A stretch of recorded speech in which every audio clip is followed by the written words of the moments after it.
आखिर क्यों भोले हैं भोलेनाथ, जाने ये अनोखा रहस्य। भगवान शिव को जहाँ एक तरफ भोलेनाथ कहा जाता है, तो वह दूसरी तरफ उन्हें सृष्टि का विनाशक भी कहा जाता है, जो शमशान में बसते हैं और जिनके शरीर पर भस्म लिपटी रहती है, जिनके साथ भूत प्रेत रहते हैं।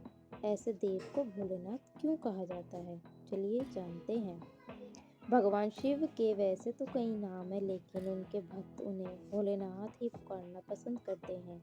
भोलेनाथ ऐसे देव हैं जिन्हें प्रसन्न करना बहुत ही आसान है। इस शब्द का दार्शनिक मतलब ये होता है कि जो भोले हैं, यानी भोले का अर्थ है बच्चा, जैसे कि मासूमियत। नाथ का मतलब है भगवान यानी कि मालिक, जो राजा होता है, नाथ मालिक। भगवान शिव को जहाँ एक तरफ भोलेनाथ कहा जाता है, तो दूसरी तरफ उन्हें सृष्टि का विनाशक भी कहा जाता है, जो शमशान में बसते हैं और जिनके शरीर पर भस्म लिपटी रहती है, जिनके साथ भूत प्रेत रहते हैं। ऐसे देव को भोलेनाथ क्यों कहा जाता है, लेकिन इन सब के बावजूद शिव भोले ही, उनके अंदर ना अहंकार है, ना ही चलाकी। उन्हें अपनी शक्ति पर बिल्कुल भी कोई अभिमान नहीं है और इसीलिए वे भोलेनाथ हैं। उन्हें भोलेनाथ कहे जाने के पीछे एक कहानी भी है, जो कि हम आपको सुनाते हैं।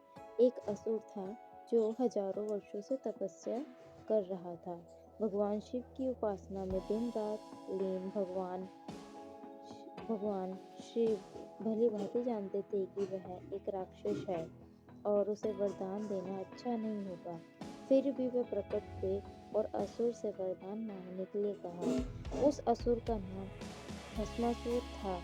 भस्मासुर ने भगवान शिव से वरदान मांगा कि वह जो कुछ भी छुए तुरंत भस्म हो जाए। शिव ने तुरंत उन्हें यह वरदान दे दिया। अब भस्मासुर वरदान की परीक्षा लेना चाहता था। भस्मासुर को लगा कि अगर वे भगवान शिव को ही भस्म कर दें, तो फिर उससे ज़्यादा श्रेष्ठ कोई नहीं रह पाएगा। ऐसा कहा जाता है कि भगवान शिव अपने भक्त को खाली हाथ नहीं रोकते, इसीलिए भोले अपनी जान बचाकर भागने लगे। तब भगवान विष्णु ने एक चाल चली और मोहिनी का रूप धारण किया।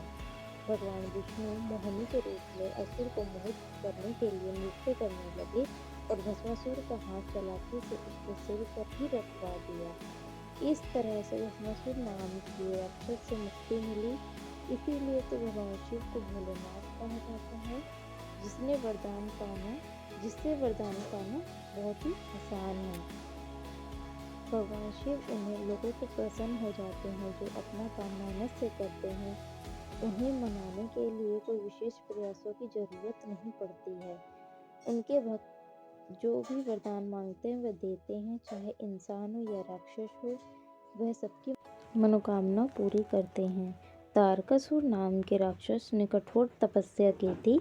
भगवान शिव उस पर भी प्रसन्न हुए और वरदान मांगने को कहा।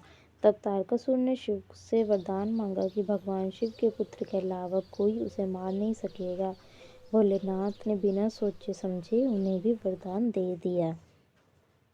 भगवान शिव अपने भक्तों की रक्षा करने के लिए सब कुछ करते हैं।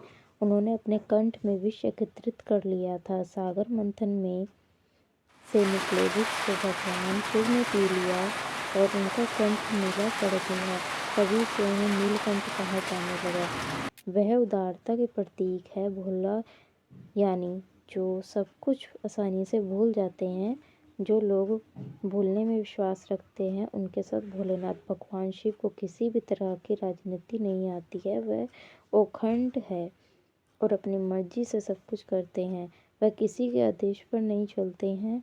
उन्हें यह भी याद नहीं रहता कि माँ पार्वती ने उनसे क्या करने के लिए कहा और क्या नहीं। उन्हें सांसारिक चीज़ों का रत्ती भर भी ज्ञान नहीं है और वह ध्यानमग्न रहते हैं। इन्हीं सब वजहों से वह भोलेनाथ हैं। तो ये थी आज की कहानी भोलेनाथ की। अगर आपको अच्छी लगे तो लाइक, सब्सक्राइब, शेयर ज़रूर करना। धन्यवाद।